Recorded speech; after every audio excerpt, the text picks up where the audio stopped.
네, 미 의회가 사상 초유의 폭력 사태를 딛고 조 바이든 대통령 당선인의 대선 승리를 공식 인정했습니다. 네, 바이든 당선인은 이번 의사당 난입을 시위가 아닌 반란으로 규정했는데요. 박진영의 출근길 인터뷰 오늘은 우정엽 세종연구소 미국 연구센터장을 만나 미국 현지 상황 짚어보겠습니다. 현장에 나가 있는 박진영 기자 나와주시죠. 네, 박진영의 출근길 인터뷰 오늘은 우정엽 센터장과 이야기 나눠봅니다. 안녕하십니까? 네, 안녕하세요. 네, 미국 대선이 좀 길게 갔다라는 생각이 드는데 바이든 대통령 당선인이 확정된 겁니까? 네, 어제 이제 각 주에서 보내온 선거인단 선거 결과를 이제 연방 의회에서 최종적으로 확정하는 절차를 거쳤는데요. 이 절차를 거쳤기 때문에 이제 1월 20일 취임식 외에는 바이든 당선인이 이제 대통령으로 취임하는 모든 절차가 마무리되었다고 보겠습니다. 네.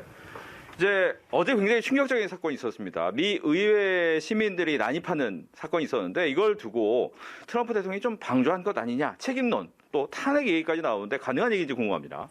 트럼프 대통령이 어제 그 시위대에 앞서서 연설한 것, 그리고 이제 빠른 대처를 하지 않은 문제 때문에 지금 많은 논란이 되고 있습니다. 그래서 이제 의회에서 탄핵 절차를 보름밖에 안 남았지만 개시해야 된다라는 의견도 있고, 또 미국 수정헌법 25조 4항에는 부통령을 비롯한 내각이 대통령을 직무배제 결정을 할 수 있다라는 조항이 있습니다. 그렇기 때문에 탄핵에는 시간이 걸리다 보니까 부통령이 어떤 정치적 결단을 해야 하는 것이 아니냐 나오는 이야기가 나오고 있는데 현실적으로는 어렵지 않을까 생각이 됩니다. 네. 여기서 궁금한 것이 이제 우리나라 국회에 들어갈 때는 굉장히 많은 절차가 좀 있더라고요. 일반인들이 들어갈 때는. 미국 같은 경우에는 저렇게 시위대가 쉽게 들어갈 수 있는지 그게 정말 궁금합니다.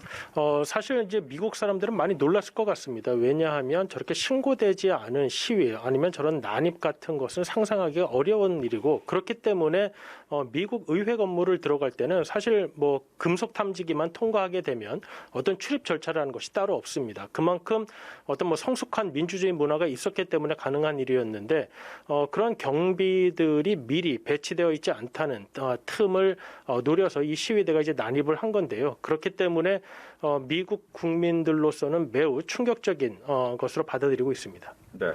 이제 상하원에서도 민주당이 다수당을 차지하게 되면서 이 바이든 정부에 좀 힘이 실린다 이렇게 봐야 될까요?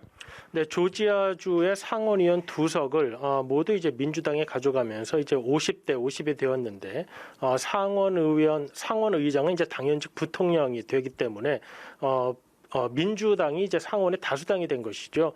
물론 아주 작은 차이의 다수당이 되었기 때문에 쉽지는 않겠지만 그래도 바이든 대통령이 본인의 의제를 의회에서 실현하는 데는 큰 도움이 될 것으로 생각이 됩니다. 네. 끝으로 이제 트럼프 대통령 아마 이 정권 이양에는 협조할 것이다. 하지만 이 대선에 승복한다는 느낌은 또 주지 않고 있어서 아마 다음 선거에 또 나오는 것 아니냐 이런 예상도 있는데 어떤 예상이 좀 가능할까요?